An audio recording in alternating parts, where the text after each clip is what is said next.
Assalamualaikum warahmatullahi wabarakatuh. Perkenalkan, nama saya Yeminingsih. Saya mahasiswa semester 3 Fakultas Hukum Universitas Juanda Bogor.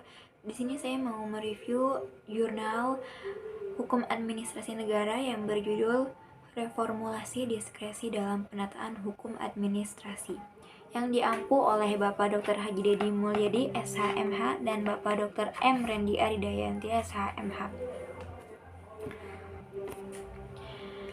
Langsung saja, nomor 1, diskresi dalam hukum administrasi, yaitu diskresi berarti kebebasan mengambil keputusan dalam situasi yang dihadapi menurut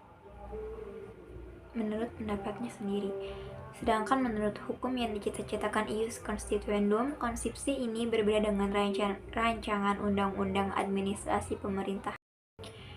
Yang pertama, diskresi dalam hukum administrasi. Apa itu diskresi? Diskresi menurut kamus hukum yaitu kebebasan mengambil keputusan dalam setiap situasi yang dihadapi menurut pendapatnya sendiri.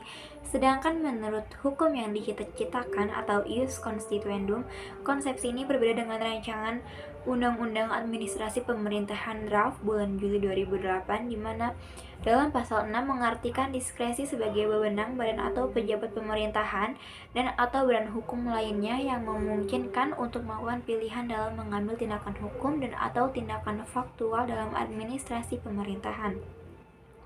Selain itu, terdapat beberapa pakar hukum yang memberikan definisi diskresi secara bervariasi, yaitu diantaranya adalah Indro Harto, Sejar Canbasa, Diana Halim, Quentjoro, Esmi Warasi, dan S. Parajudi Atmosudirjo.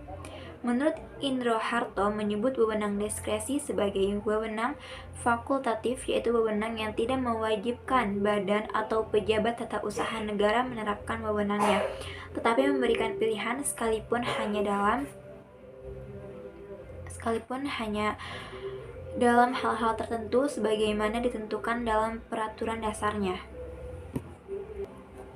Selanjutnya, Sejar Canbasa mengatakan bahwa free air machine adalah kebebasan untuk bertindak atas inisiatif sendiri, akan tetapi dalam pelaksanaannya haruslah tindakan-tindakan administrasi negara itu sesuai dengan hukum, sebagaimana telah ditetapkan dalam negara hukum berdasarkan Pancasila. Sedangkan Diana Halim Quentjoro mengartikan phrase air machine sebagai kemerdekaan bertindak administrasi negara atau pemerintah dalam kurung eksekutif untuk menyelesaikan masalah yang timbul dalam keadaan kegentingan yang memaksa, di mana peraturan penyelesaian untuk masalah itu belum ada.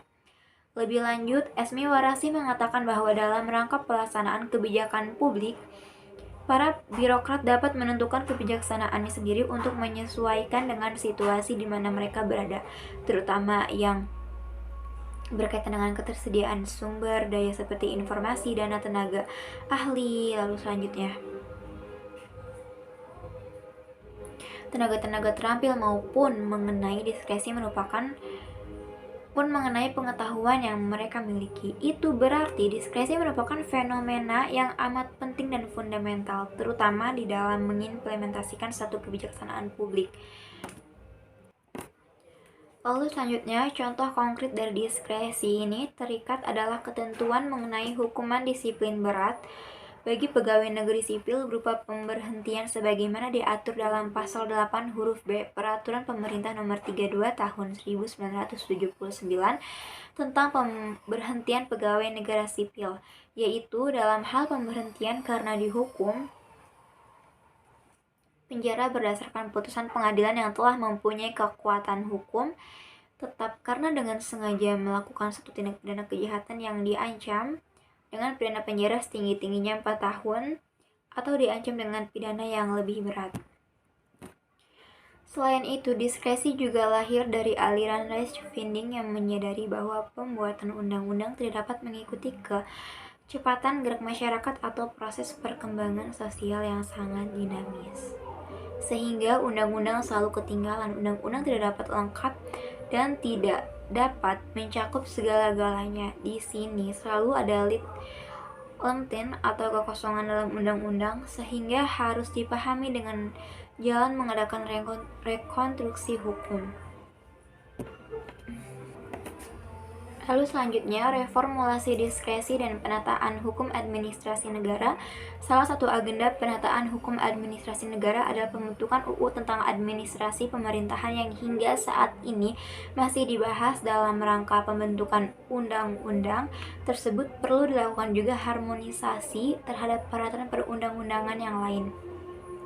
Salah satu yang paling penting adalah harmonisasi antara RUU Administrasi Pemerintahan dengan UU Peradilan Tata Negara serta Undang-Undang Pemberantasan Korupsi agar diskresi bisa dimasukkan sebagai bagian yang penting.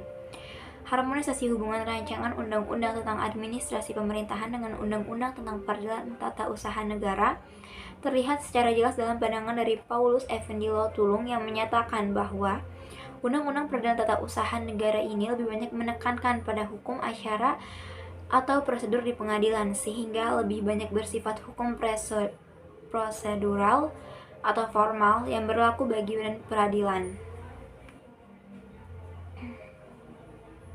Hal mana memang formal karena ditunjukkan untuk suatu badan peradilan. Di sisi lainnya, tidak banyak ketentuan hukum material atau substansial yang dimuat di dalamnya, dan itu pun tidak secara lengkap atau jelas dijabarkan sehingga berpotensi menimbulkan multi interpretasi di antara para hakim sesamanya, apalagi para penyelenggara administrasi negara.